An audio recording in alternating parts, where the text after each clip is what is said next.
a star, but only strictly where I'm famous. I'm in this for the longest haul, like we'll see where it takes us. I'm throwing back these double shots like whiskey here is weightless. Cause this career I chose was even riskier than Vegas, yo.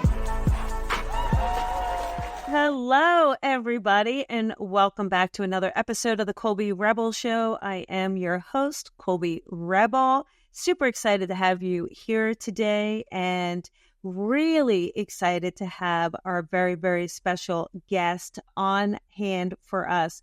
And when I say, there's just certain people that really have a magic about them that really defines our guest tonight.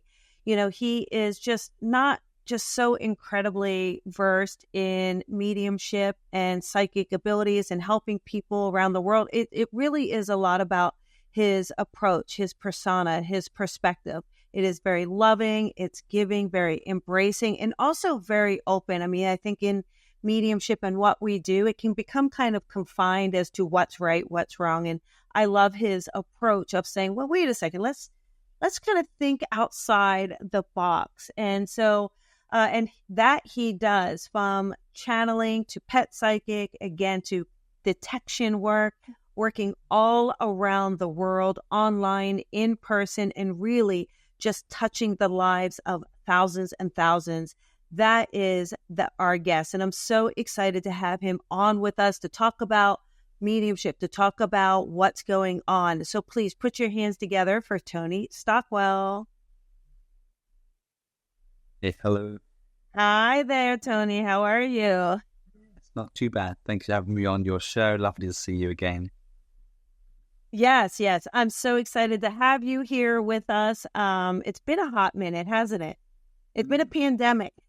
Yeah, all slowed down for a while. Yeah, I've only just started getting back to it. I went back to the States last year, possibly the year before, but just got back from Australia. So that's, just moving around a little bit more now than as before.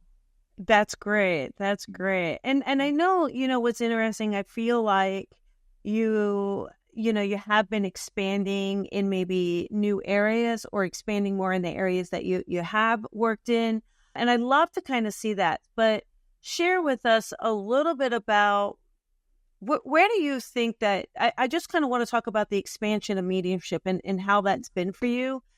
What do you think has brought that in? Where did that come from? Was it spirit driven? Was it pandemic driven? What kind of got you to a place of saying, wait a second, let me kind of see what else is there or how else we can look at this? Yeah, I mean, it's an excellent question. Thanks so much. I think the pandemic's got a lot to answer for. And I think prior to that, myself and yourself and everybody else we know, we're all running around doing everything everywhere. And of course, then we were asked to stay at home, sit back and give ourselves time to reflect. So I did find that was a really very interesting time. It was during that time that I would sit here, which is where I work from when I'm at home. And it's a long room. And I can sit at the far end if I need to. And I was doing lots of one-to-one readings and via Zoom, of course. And I was doing a number of readings on past lives. I've always been utterly fascinated with past lives and past life readings. And so I would be linking to my client and trying to make a heart blend with myself and blend with them. And then I would cast my eyes up. And it was during that time I could literally see people walking in the room from the other world. And it was the first time after all these years, they felt too real almost. Yeah. Like a heat haze or a figure in my thoughts, a sepia image, whatever that looked like. Setting the intention that if I were to read past lives, wouldn't it be kind of awesome to attract to ourselves someone they've shared that past life with, that they might tell its story. So that was my intention. And so it was kind of wild for a while. And a couple of occasions I would say to the client, well, hang on, a bit close, because it was so real, these encounters coming close to me. And it opened my mind up to, there is a very different way and more multidimensional way to read for clients beyond I've got your mum, I've got your dad, which is awesome if it's needed, of course.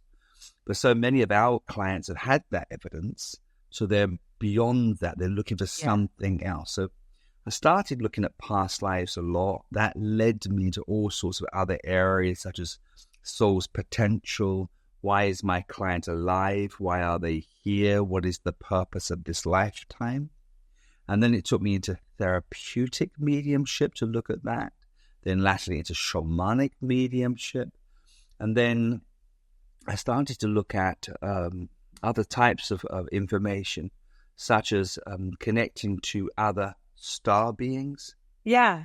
Yeah, and that's really been wild. Yeah, I love how, though, you're really kind of looking at the multifaceted layer of healing. At the end of the day, it's like, okay, well, wait a second. We have this layer, this layer, this layer.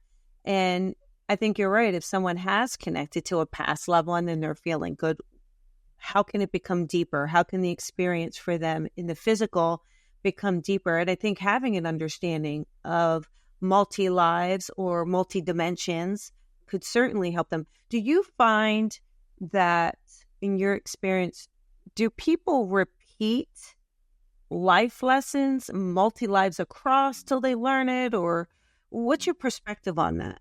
Yeah, thank you so much for that. Yeah, I sometimes. Everything I think of now is maybe, possibly, sometimes, because it's always changing, as you know. Yeah. There is no finite to this. But one of the things I started to encounter was the big stories that would come, and unique stories, where before, when I'd sort of looked at clumsily at past life readings, I'd imagine everyone was either a Native American or an Egyptian. You know, it wasn't very much. Yeah. But when you actually feel the encounter of a loved one, these bizarre, wonderful, intricate stories would come. But that's exactly that. The story that soul person tried to reveal often had a direct correlation to something that's going on in this lifetime. So if you were to surrender your thoughts to come, spirit friend, come close to me, know my client, and reveal, what they're revealing is really a snapshot, isn't it, of a lifetime. So it could be that time they lost that child, they married that older man, whatever that is, and the tangle that happens around that. The amount of times people says it's history repeating itself. That's exactly what's happened this time. So then I found myself feeling into, is this something now that my client needs to reject or embrace? Okay. And so it wasn't always the negative, not at all. Sometimes it was history repeating itself. Well, embrace it fully, don't fight it, immerse yourself in it, in the hope that you'd almost purge yourself for the need of redoing it all over again. Yeah. Or, of course, it's the opposite of that. Or, of course, somewhere in the middle is to make sense of your world. Yeah. I think, too, I feel like when people can kind of make sense of things, it gives them an opportunity to heal from it as well, to learn, to grow, to heal. I kind of feel like that's a lot what you do with Zentura. So can you tell me a little bit about Zentura? What is that experience? What are you doing? Because I know that that's just something you're very passionate about. Yeah, of course. Yeah, thank you. And I'm literally I just finished an online trance demonstration. Half an hour.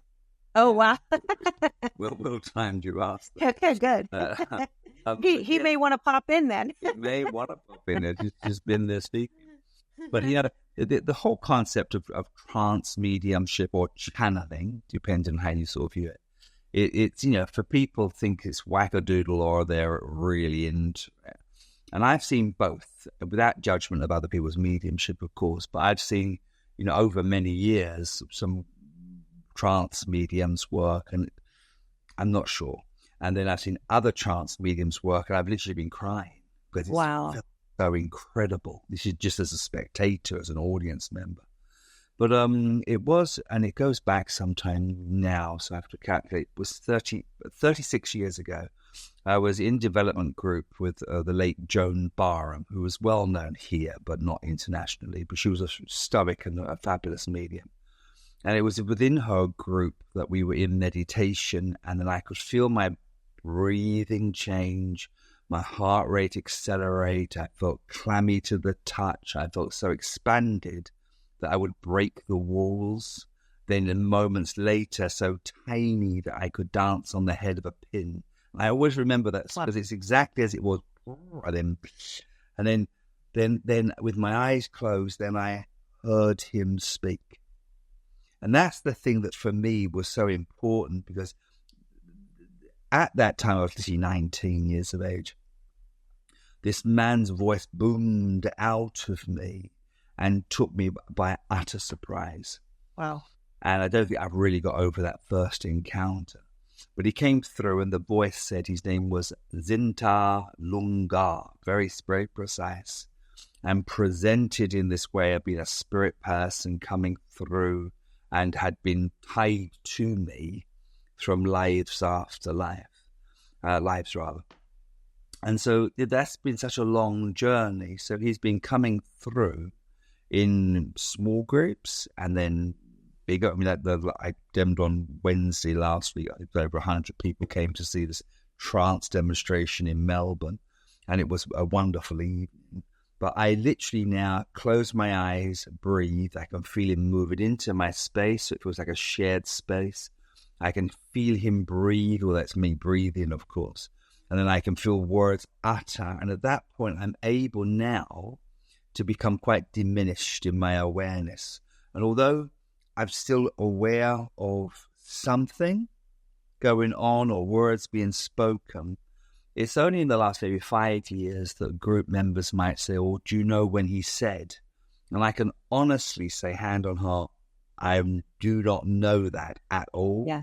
And there are other times where they say, "Do you know when he said?" And I say, I can access that somehow. So I'm very honest with my trance mediumship, because I think that's the most important thing. And it feels, because the trance, or trance communication, the trance connection, it's moving through us. It doesn't require us to be extinguished, Right. but it does ask us to be diminished. So we are consciously not involved in the process. And then, of course, whatever's either happening. So sometimes, as you know, in trance, it can move into a healing modality where there's soul's healing or soul words, or transfiguration where there's a representation of spirit's face over that of the mediums. And so, to cut a long story short, I'm utterly fascinated by trance mediumship as I know it, and utterly amazed by this soul's entity called Zentura that comes through. And he feels to me is now as real as your best friend. You know, he feels very much a part of me, but somehow separate from me. But I always find it very reassuring when I feel him. It's like I'm not on my own in all of this. Yeah. You're not doing it by yourself. Do you think Zentura will write a book? That's so weird you should say that, because literally today, because I've written 4 books, as you know, over the years.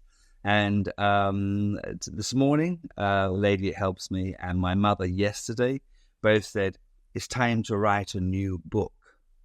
And I made this comment both times, yesterday and today, I'm not sure what to write about this time around. So that's kind of weird you should say that. So maybe... Yeah, maybe he wants to write a book, and maybe it's about his book, and you channel his book. That's... that... you know, you get like a little of a flutter there. Yeah. Maybe that's the next time. Yeah, maybe thank you for that. You're welcome. You're welcome. And I want to mention, while we are talking about Zentura, you are doing an online Zentura Speaks, and that's coming up. So it's Zentura Speaks, and this is an online, which I think is amazing. This is in June. Is that correct, Tony? Is it June 11? Sometime in June 11. I can certainly check that through, but it'll be on. People get confused. Yeah. I feel like it is coming. It is coming up, and I think it's great. Yeah, it's June 11th for anybody curious. But I think what's wonderful is that it will be online, which is great, because that means anybody can join you from around the world, right? They just have to make that. They have to do the time, but it's going to be incredible. How do you feel the online experiences versus the in-person experience, especially with trance? Well, yeah, when I didn't want to do that for the longest time. It was during the pandemic, and a friend of mine, of course, and you know Janet Lahabak, you know. Oh yeah, Yeah, lovely Janet. I know. I love Janet. Well, she's great. You know, now past, of course, but Janet, you know, round me up, and you know, as she said, you know, Tony, you got to do a trance jam. You got to do it online. It's not fair on people. They can't get to you. You need to make yourself available. And because, you know, when Janet told you how to do something, you just did it and you trust. You don't tell her no. I remember prior to doing this trance jam thinking, oh, for God's sakes, I don't know what the hell am I doing? How's this going to work? Because no one's in the room with me. I'm on my own. And I closed my eyes. Of course, Janet narrated for the group and she shared the experience, which you've done for me before, I know. Yes, yes. And held space for the group. Thank you for that. And she did a beautiful job. And I kind of wondered, I think, after the event, there was going to be some huge backlash, a tirade of emails saying, what the heck do you think you're doing? But I did get a lot of emails, but they were also wonderfully nice. You know, some people were having epiphanies, and they were having personal connections. Because that's the thing entirely when he comes through. He'll speak to the group, but then he'll invariably ask to speak to individuals. And so they're getting personal messages. Some of that is, I say evidential, may speak of a loved one, may speak of their soul's progression, may speak of their purpose on earth, may present a physical healing, which we've had some amazing things happen. Yeah. With physical healings, nothing to do with me. And so that was fabulous. So I think there's a degree, I'm not keen on the word evidence now because it's been overused in my world at least, but there is a lot of evidence in the trance now because people are having true experience and they're willing to share with the group. You know, that hurt, now it doesn't. You know, when he said that made perfect sense. So I like that now because it feels more measurable. Yeah. That's what I tell, even when I teach my students, I tell them when they give feedback, no grading, no saying how great you were or more of this or more of that. Tell them what you could take. Tell them what you couldn't take, well, what you couldn't remember in the moment. Like that kind of real substantiated feedback, I think really does help kind of measure where am I on, where am I off, that sort of thing really helps. Yeah, and if you don't mind just me speaking to that for a second, because I totally agree with you. But then something I've been aware of recently, when is evidence enough? Yeah.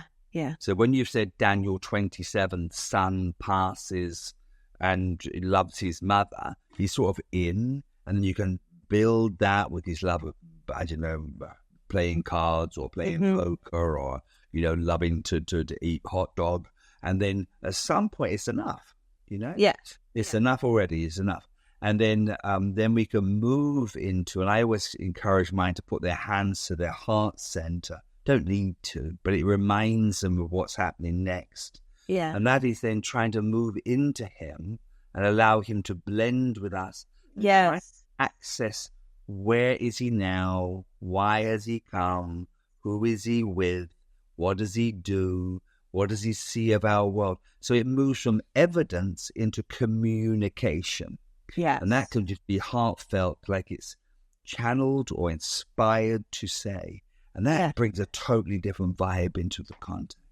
Yeah, that's exactly right. It's about, we could all read a resume of the spirit, but, when you leave that recipient, that client feeling that their loved one was there, feeling the presence with you, that to me is like, okay, now we're doing what we came to do. Now we're kind of serving. So I love that you're kind of really facilitating that as well. But I think, Tony, I mean, look, one of the things that students love about you, that I love about you is, it really is, you create a very loving space, I feel like, for students to feel courageous in that connection and create that space that it is palpable and viable for them to kind of go, okay, I'm going to go for this. I'm going to do this.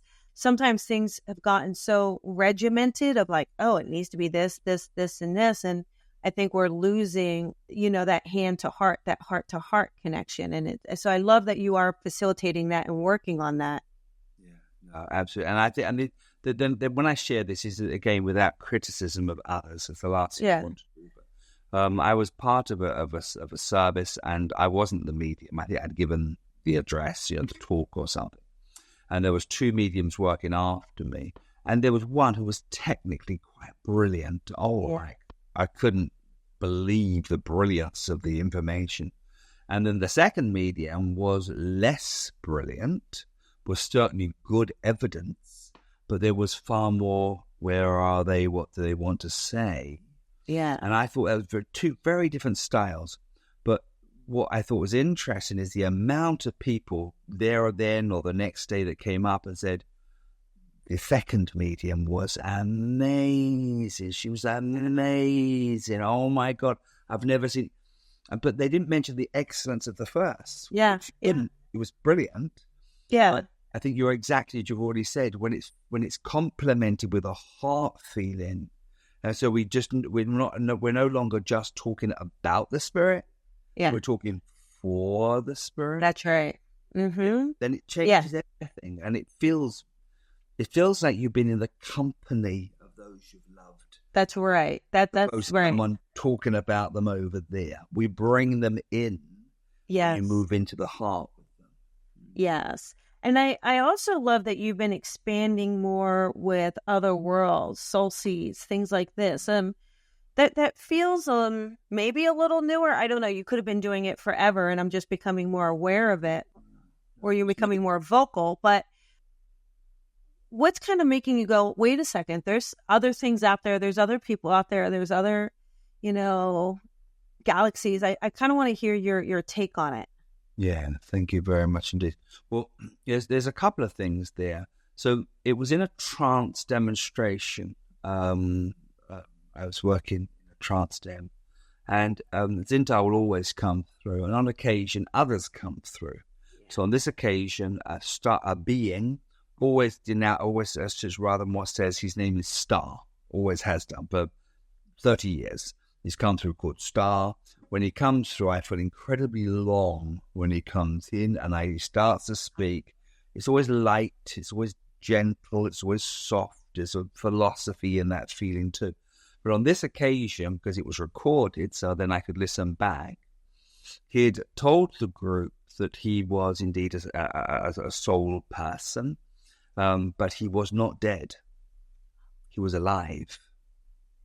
And he was alive in another world, reaching out through the minds of mediums to converse and convey. Wow. And as simple as that, but it was just when I heard it, chills up and down my body. I'm thinking, what is that? That flipped my mind, because then I started to realize he's a star being from another world. And so that was the real catalyst for me, really pondering, thinking, talking to peer group, this kind of thing. And I said to my group, I really want to develop that by just putting on an online program, Star Beings, where it's just an investigation, if nothing else. Yeah. Well, I got some emails from other colleagues that said, you've blown it now. You'll never work again. You've lost the plot and all those kinds of things. But then the vast majority of people have said, congratulations, well done. We've been thinking this forever. Yeah.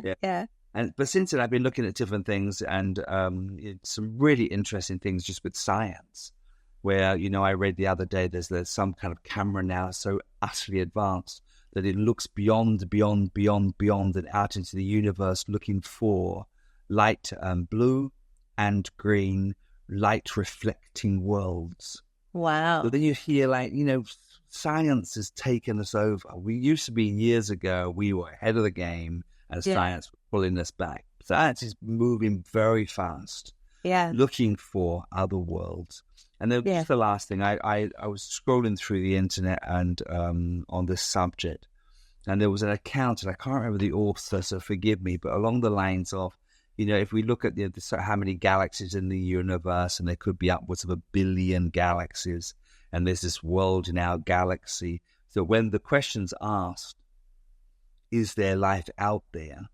The question should be, I wonder, out of the 1 billion other worlds that sustain life just by a law of averages, who's out there? And that flipped my mind too. But I also see it, Colby, as it's all part of the oneness. So whether you're incarnate in this world, from the other world to the other world in one dimension or another, it's all in one oneness. It's all in one creator. It's all in one life expression.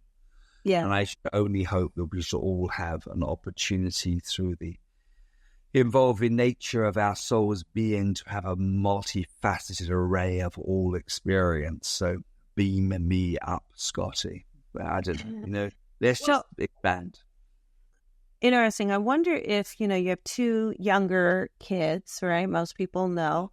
Do you find, right, because a lot of our mediumship connection, it comes from the creative side of our mind, right? It comes from the imagination. Do you find that having those small kids, do you feel like they inspired you more, like force you to use that imagination more? And that's why kind of we have more opening and more ideas and more other beings wanting to kind of come in? Yeah, and that's a very excellent point. My children are very different children, so utterly different. My daughter is very bright and logical. Okay. My son is clever enough and full of imagination. And so that's always been the case. But it also was my son who some years ago now would look at me often and say, but they call me Papa, but Papa, when I was your Papa, this kind of thing, so, and so wide open. So yes, I think they're playful, they are imaginative, and having children later in my life has really exposed me to the whole idea of make-believe. Yes. To imagine and so that's, I never really thought of that before, but that's highly probable. Yeah, that's great though. Well, let's also, I know you're doing something with a very good friend of both of ours who I think just literally, her name says it all. She can just lighten up any room, Lauren Rainbow. So I know you are joining her coming up. It's May 4th. So it's Messages from Spirit. I can only imagine the 2 of you together. It just literally must be magical. So, and that's coming up. So you're going to come to Methuen. I think that's how we say it, right? Methuen, Mass. And I think Zentura, you're doing something with Zentura there as well, right? We're doing Zentura, and then we're doing an evening of Messages with Lauren. So you'll be back in the States for a hot minute, right? Yeah, this is a weekend. I'm literally coming because I've literally just come on a travel. So I'm going to just spend the weekend with Lauren at the Circles of Wisdom. I think that's what they call it. Okay, yeah, I love that place. So I'm sharing a demonstration with Lauren, and then I've got a trance demonstration there too, and a 3-day mediumship expansive workshop, and then I come home. But yeah, I'm looking forward to that, and that should be good. And I'm back in the States, of course. I'm working twice this year at Omega Institute. Oh, great. Okay, wonderful. In New York. Yeah, that's in New York. Yeah, I do know that. And then so when we kind of look back at everything, when you look back, the many years that you've been of service and have done mediumship and spiritual work, where do you feel Spirit is leading you moving forward? What direction do you feel like you're being kind of called to serve? Yeah, wow. It's so multifaceted. I've been busy this week. I've had already 3 theaters I've done this week as well. So I'm still in theaters, up and down in the UK, and I had some really nice demonstrations this week. And that's mediumship. I've got a boy, I've got a woman, I've got a lady, I've got a dog, I've got a cat, and holding the audience. And they've been very interesting, the demonstration. So I do hope whatever's in the plan still, allows me to demonstrate, because I'm quite passionate about that kind of evidence. Although I'm trying to expand for the audience, bit by bit, and bringing in more heartfelt communication as I go. Bringing in some more shamanic mediumship where I'm allowing them to feel that they're equally as involved in the process. So I'll hear myself now saying things like, this happened last night, as your son comes close to me, would you close your eyes with me that we might imagine it? So I'm bringing them into the feeling of that. Okay, so I don't know if I were to really consider where they want me to go next. I think what I'm doing constantly is expanding. So every day I say something in teaching that I didn't know. So I'm just wildly going out, and way out there at the moment. And, I've had the best of times doing it. So I think maybe there's a mission there somewhere, and that is push, expand. Yeah. Keep pushing, keep expanding, and take everyone with you. So I'm just leading the way a little bit each time, I think, at the moment, until somebody else can take over the responsibility, and that's fine. But I'm enjoying pushing at the moment and expanding. Great. I don't know if you mind me saying this, because I said this to a group yesterday and today, and it was very clear when I said it, and I was really talking about my own experience in mediumship development. And so, I developed very much within a spiritualist church environment, which I completely honor and thoroughly enjoyed, and I love it entirely. But one of my favorite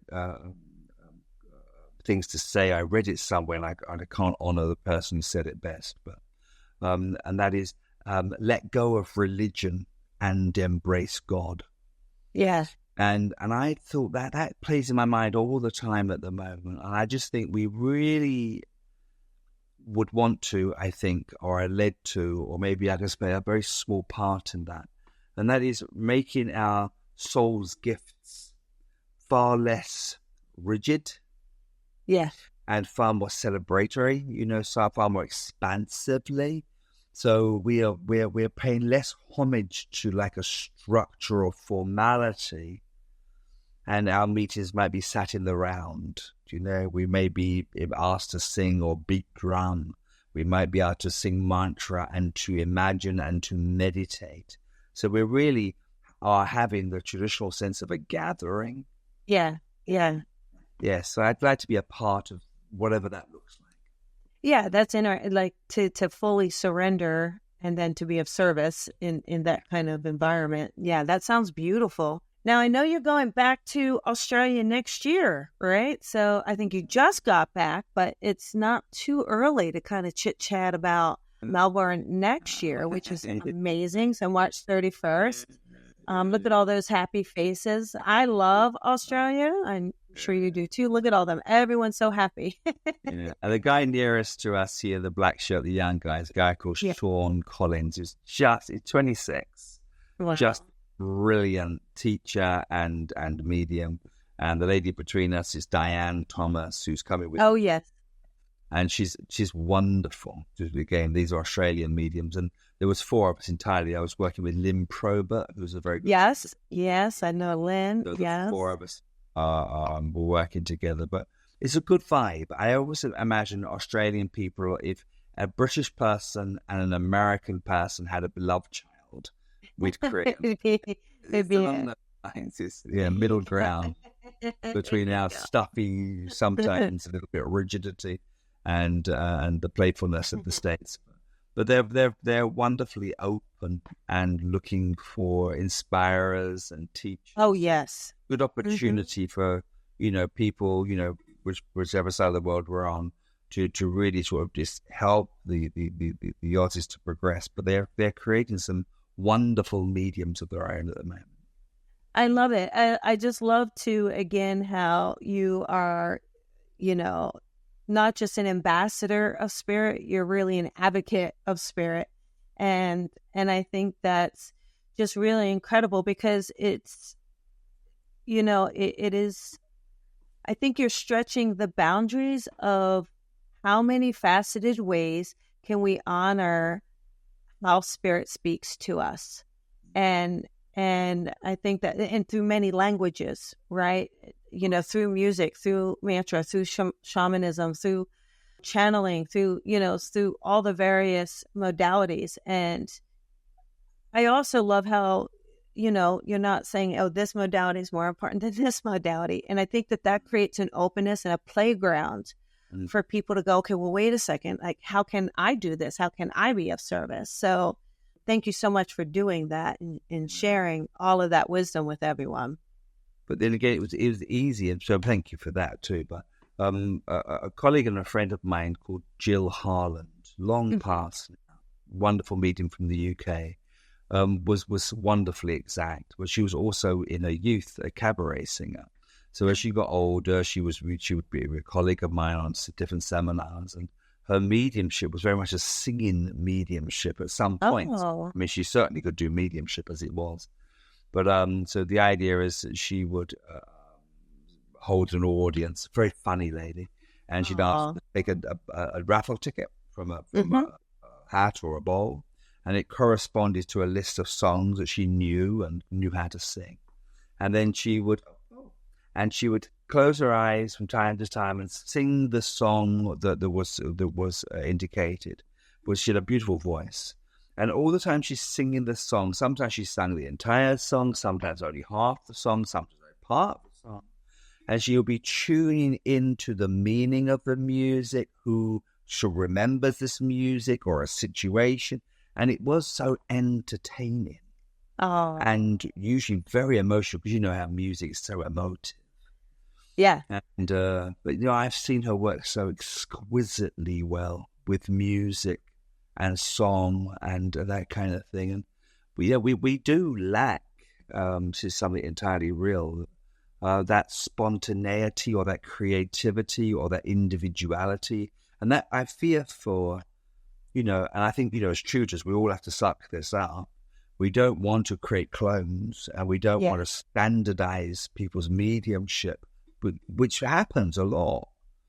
And I think we must stop doing that and start to help develop people with their own unique skills and gifts and bring in some more diversity.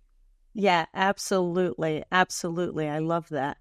Well, I just want to thank you so much. I know it's late there for you, and I really appreciate you taking the time to come on to the show today and just to share. I think it's a great opportunity to bring awareness to anyone watching, like, oh, maybe I can learn more about this or understand that. So I just want to thank you again. I just love chatting with you as well. It's always a pleasure. And really, maybe, just instead of you thinking about what you should write about, why don't you just ask Zentar if there's something he wants to say, and maybe it will just come through for you. Yeah, and how easy that be. Close eyes. Just give me a little, I'll get the little, thank you credit in the book. Yeah. Is it from Zentar? Zentar, thank you, Colby. Yeah. Yeah. Thank you, Colby. My medium's a moron. He didn't get this. He never got the memo. Yeah. Well, thank you so much, Tony. You have a fabulous, fabulous night. Get some rest, and I definitely look forward to chatting with you again. Thank you. Thank you so much. God bless. Take care.